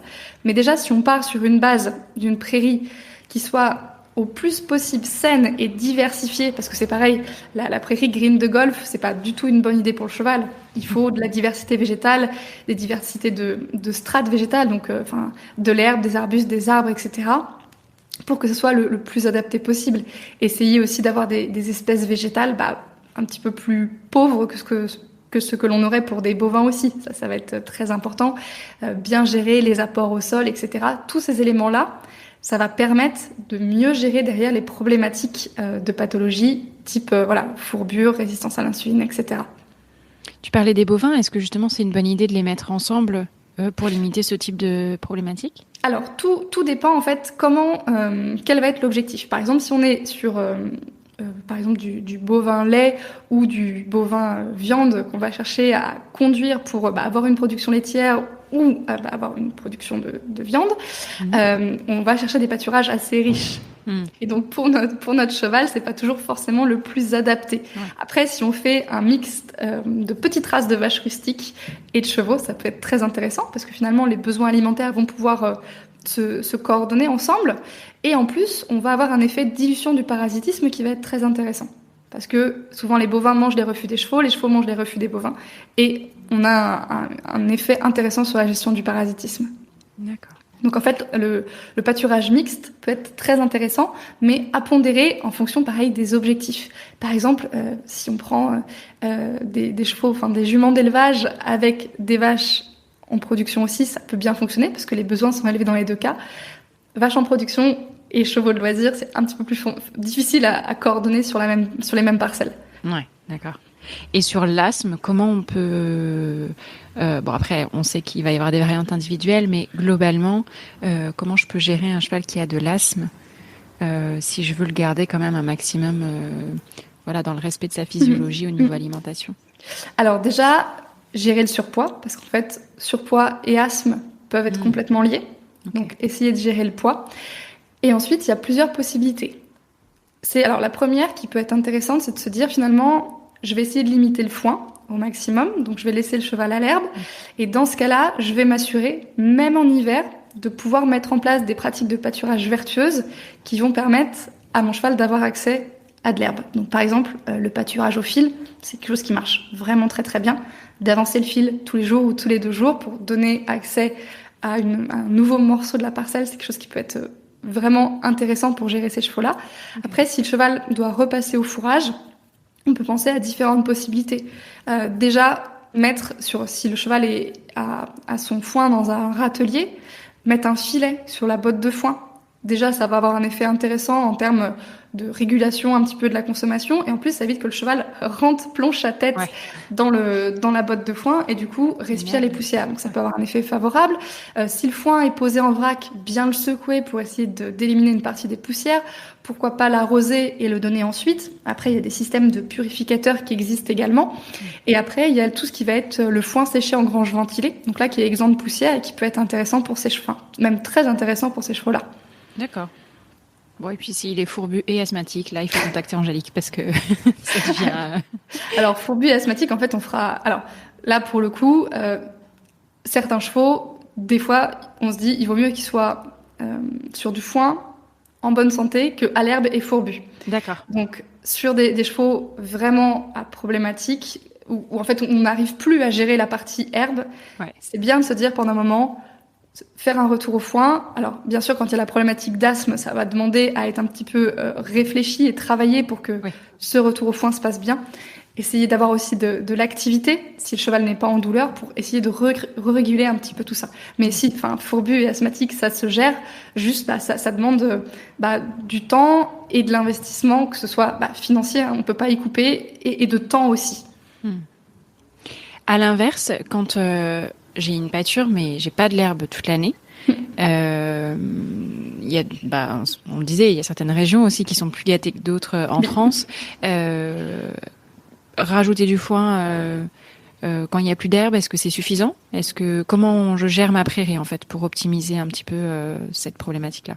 Alors sur des régions par exemple qui sont moins herbagères, ça va être intéressant par exemple de se dire au printemps souvent on a une pousse plus importante, donc une fois que, on va dire, la première flambée de croissance sur l'herbe est passée, on peut commencer à utiliser ces prairies en rotation, donc parcelle après parcelle, en laissant bien le temps aux plantes de récupérer entre 2 pâturages. Et ensuite se dire, finalement, si en été, j'ai pas assez de pousses, peut-être se dire, je vais sacrifier une zone sur laquelle je vais mettre du foin à volonté. Donc finalement, mes chevaux sont le printemps à l'herbe, l'été, j'ai plus assez d'herbe pour préserver mes parcelles, je repasse au foin. Et éventuellement, à l'automne, si ça repousse un petit peu, je peux refaire une mise à l'herbe, alors bien sûr progressive, pour laisser le temps au cheval et à son système digestif de s'adapter, mais pour pouvoir réutiliser un petit peu l'herbe d'automne, par exemple. Ça, c'est quelque chose qui se fait sur des régions où on a moins d'herbe, où il fait plus sec l'été, etc. Ouais. Le pâturage peut ne pas être suffisant, donc dans ce cas-là, on préserve les parcelles et on repasse les chevaux au foin. Et est-ce que tu constates qu'avec le changement climatique, il y a de nouvelles problématiques qui apparaissent? On perd de la diversité, on a plus de sécheresse ou d'inondations. Oui. Est-ce que ça, tu vois un impact? Alors oui, ça se voit notamment sur les plantes en prairie, parce que il y a des changements, il y a des plantes qu'on n'avait pas il y a quelques années ou qu'on n'avait pas en telle quantité il y a quelques années qui sont là. Et oui, la prairie, elle doit s'adapter puisque de plus en plus, on est sur des phénomènes météo de s'il pleut, il va pleuvoir beaucoup d'un seul coup, et s'il fait sec et chaud, il va faire sec et chaud longtemps, et ensuite on va repasser sur un phénomène climatique de pluie. En fait, on voit déjà que c'est beaucoup moins lisse, c'est par à-coup. Il fait chaud, ensuite il pleut beaucoup, il fait chaud, etc. Donc ça demande de s'adapter. Et pour s'adapter, un des éléments qui peut vraiment être regardé, c'est la diversité. Un système, plus il est diversifié, plus il est solide et viable. Donc en fait, les prairies, les prairies de demain, enfin déjà d'aujourd'hui, mais des années qui vont venir, ça va devoir être absolument des prairies diversifiées. Parce que si on a une espèce qui tient pas le sec, mais qu'on en a d'autres à côté qui le tiennent, la prairie, elle va tenir dans le temps. Donc, le système prairie, aujourd'hui et demain, pour qu'il soit robuste, il doit être diversifié. Avec cette idée de diversité dans les graminées fourragères, dans les strates de végétation, aller remettre des haies, des arbres fourragers, etc., etc., diversifier au maximum pour donner les moyens au système d'être robuste. Oui, c'est ça, faut pas hésiter à intervenir et à les planter, semer, du coup. Alors oui, semer de la prairie, ça se réfléchit toujours un petit peu, mais si par exemple on a une prairie, j'ai l'image green de golf, mais là oui, il faut pas hésiter à aller, si vous êtes chez vous, aller remettre des haies, remettre des arbres, enrichir en fait le milieu. Ouais. Et ce qui est génial, c'est que c'est un cercle vertueux. Quand on remet des haies et des arbres, il y a toute une faune aussi qui arrive en plus, qui est juste génial, et on fait. Enfin, il y a des milieux. Alors, certes, juste une prairie, c'est un milieu vivant, on est d'accord. Mais quand on diversifie, c'est plus l'écosystème est diversifié, plus c'est intéressant. Pour le cheval et pour la planète. Bien sûr, bien sûr. Là, pour le coup, c'est un cercle vertueux pour tout le monde, parce que la prairie, c'est un piège à carbone. C'est intéressant pour la gestion, de l'environnement. C'est généralement pas une terre qu'on va retourner, donc on va pas relibérer de carbone derrière. C'est vraiment intéressant. Ok. Pourquoi tu penses que ce sujet qui est finalement si important, moi-même je ne l'aborde que dans la saison 2 du podcast, pourquoi est-ce que, alors je ne sais pas s'il est négligé, mais pourquoi il est si peu abordé? Typiquement, moi en formation BPGEPS, on a très peu eu d'intervention sur le sujet. Je crois que c'était même une marque qui était venue intervenir, donc forcément peut-être un petit peu biaisé quelque part. En tout cas, on n'avait pas cette approche dans le contenu de la formation. Et en tant que cavalier, on apprend très peu de choses dans les livres de galop, etc. Comment ça se fait? Alors que juste, ça commence par là, quoi. On le sait pour nous, la nutrition, notre alimentation, c'est central. Pourquoi on gère aussi mal pour nos chevaux? Alors, je dirais en fait, c'est juste parce qu'on n'a pas été habitué. On n'a jamais eu cet élément-là. Parce qu'en fait, si on regarde, alors quand on est petit, en centre équestre, alors souvent, on aime bien aller nourrir les poneys, parce que c'est quand même un chouette moment. Mais en fait, on est petit, on s'interroge pas forcément sur ce qu'on a dans la dosette. On va nourrir les poneys, juste c'est un moment sympa. Donc en fait, on sait qu'ils mangent un peu de foin, des grains, 3 repas par jour. Voilà, on est un petit peu formaté là-dessus. Même si quand même, il y a beaucoup d'écuries aujourd'hui où ça change. Je connais maintenant beaucoup d'écuries où ça n'a plus rien à voir. Et c'est chouette. Ouais. Donc voilà, déjà petit, on n'a pas cette notion-là. Enfin, ça rentre pas dans notre formation de cavalier quand on est petit. On monte à cheval, on brosse les poneys. On a toute cette notion finalement d'entretien, du pansage, etc. De nettoyer les cuirs, le matériel, etc. Mais l'alimentation, ça en fait jamais partie. Et c'est juste, généralement, ça se limite au chouette moment de dire on va nourrir les poneys. Et après, quand on grandit. Quand on devient, par exemple, cavalier propriétaire, on met son cheval en pension. Et quand on met son cheval en pension, l'alimentation, on s'y intéresse pas forcément. Généralement, quand on met son cheval en pension, on va regarder l'hébergement, pré, box, paddock, en fonction de ce qu'on recherche. On va regarder l'enseignant qui va nous coacher, parce que ça prend une place quand même importante. On va regarder, les balades autour, etc. Mais l'alimentation, finalement, on s'y interroge, on se pose peu de questions et souvent la structure a déjà son aliment en place, etc., etc. Donc finalement, la nutrition, c'est quelque chose qu'on n'a pas l'occasion d'aller regarder dans notre vie de cavalier. Et puis on nous ouvre pas forcément la porte à ça. Donc je pense que vraiment le fait que ça reste quelque chose d'un petit peu nébuleux tout au long de la vie du cavalier, ça fait que c'est difficile d'aller forcément s'y intéresser. Voilà. Et même en tant que professionnel, si on fait le BPO ou le DE, il n'y a pas forcément. Alors, je ne veux pas parler pour toutes les formations de France, je ne sais pas, mais c'est relativement peu abordé quand même. Et oui, je pense qu'il y a pas mal de personnes qui se retrouvent à gérer des structures sans avoir une approche, avoir beaucoup de connaissances en fait. Donc, soit on fait appel à toi, soit finalement on se base sur les recommandations, j'imagine, des marques d'aliments, et puis on pense bien faire, mais c'est pas forcément bénéfique à tous les chevaux. Alors, il y a des marques d'aliments qui font bien leur boulot, hein, quand même. Oui, non, je remets pas en cause, mais je veux dire, c'est une approche globale, comme tu le disais. Donc, il n'y a pas que le concentré ou qu'il n'y a pas que le foin. Bien sûr, mais c'est vrai que, effectivement, moi, ça m'arrive, d'accompagner des personnes donc qui ouvrent leur structure, que ce soit sur le choix d'un concentré, la mise en place d'un aménagement dans les parcelles, etc.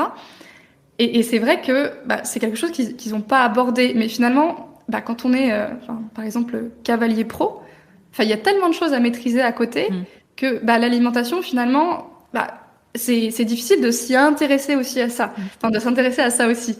Et en fait, c'est là où ça va être intéressant d'être finalement, comme sur beaucoup d'autres élevages, d'avoir une équipe pluridisciplinaire autour de soi, d'avoir le véto, l'ostéo, le dentiste, la personne qui va gérer la nutrition, pour être accompagné. En fait, c'est l'idée de se dire, on a chacun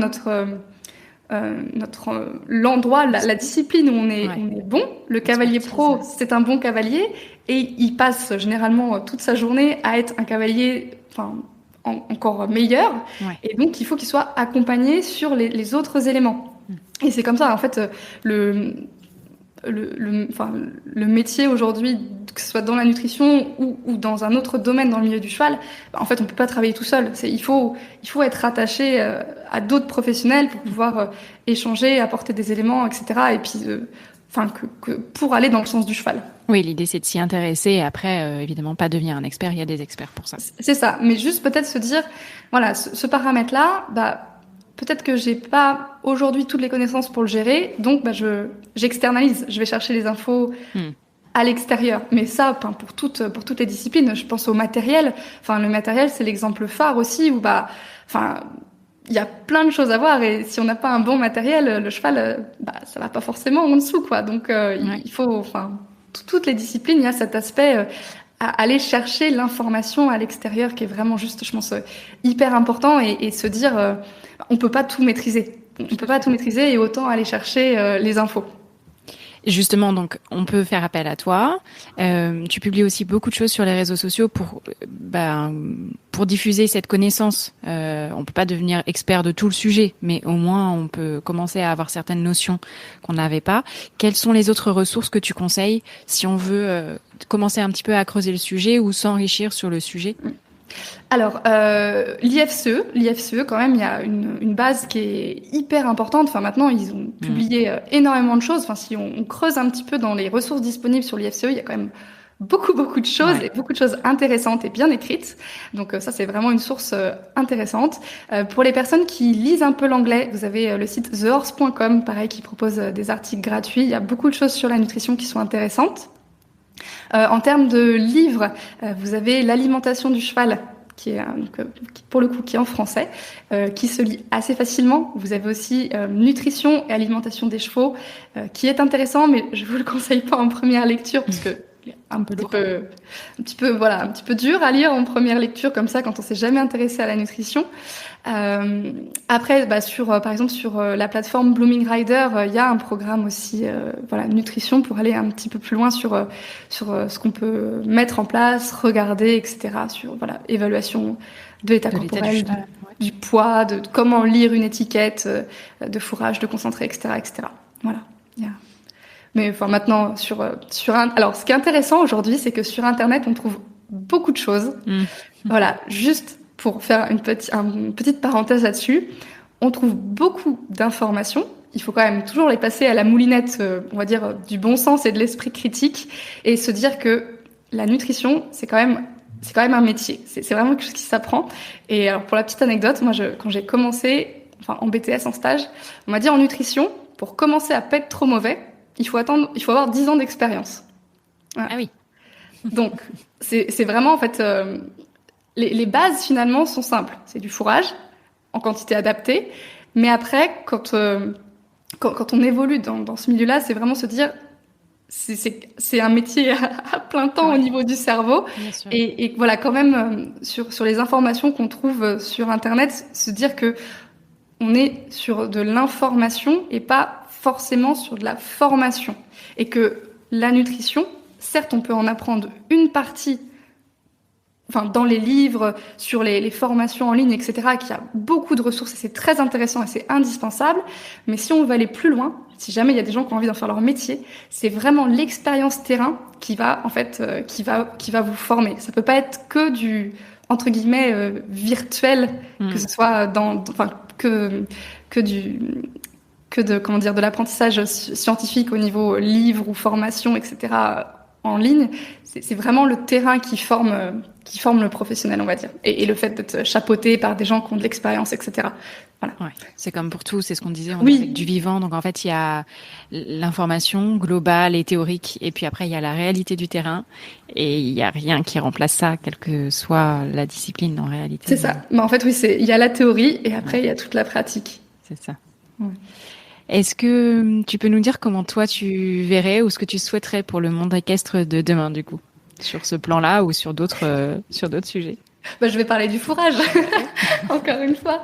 Non, je pense pour le monde équestre, pour aller un peu plus loin que le fourrage, j'aimerais vraiment que ça soit le cheval qui soit placé au centre, quel que soit en fait, quel que soit le milieu, le niveau, la discipline. Alors, je pense qu'on a quand même beaucoup évolué dans ces dernières années, mais qu'on aille vraiment vers ça, sur le fait de placer le cheval au centre.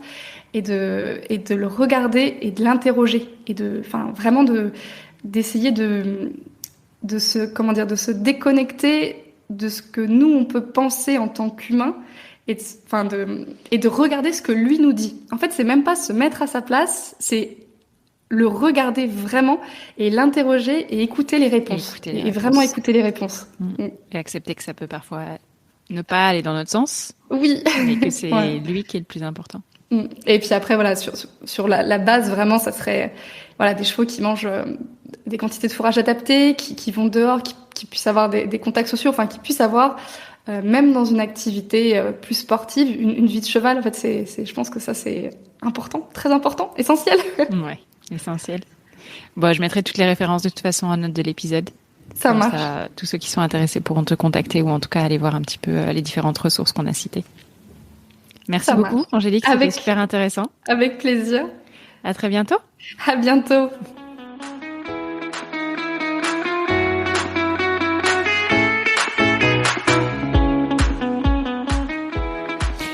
Alors, difficile d'évoquer toutes les facettes d'un sujet aussi complexe et riche en un peu plus d'1 heure d'échange, mais j'espère déjà que cet épisode vous aura apporté des éléments et vous aura peut-être donné envie d'aller explorer le sujet un petit peu plus loin.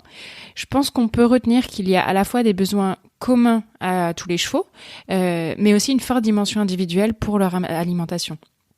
Et que c'est un vrai métier qui a des milliers d'heures passées à étudier, mais aussi sur le terrain. Donc si vous voulez aller plus loin, vraiment n'hésitez pas à vous faire accompagner. Il y a quelques années, faire un suivi ostéo régulier, c'était pas vraiment dans les mœurs du secteur et aujourd'hui c'est devenu assez banal. Donc j'espère que d'ici 5 ans, ce sera la même chose pour le suivi nutritionnel de nos chevaux parce que je le répète, c'est un sujet clé pour tous, qu'on soit amateur ou professionnel. Donc n'attendons pas que nos chevaux soient mal ou d'avoir un problème pour nous y intéresser. Merci beaucoup pour votre fidélité. N'hésitez pas à, comme d'habitude, partager cet épisode sur les réseaux sociaux s'il vous a plu, à me faire vos retours par message, c'est toujours un plaisir. Ça permet de garder la motivation parce que derrière chaque épisode, il y a pas mal de travail et avoir vos retours me permet de voir que le podcast a un impact concret. Je vous souhaite une très belle journée ou une très belle soirée et je vous retrouve le mois prochain pour un nouvel épisode. Salut!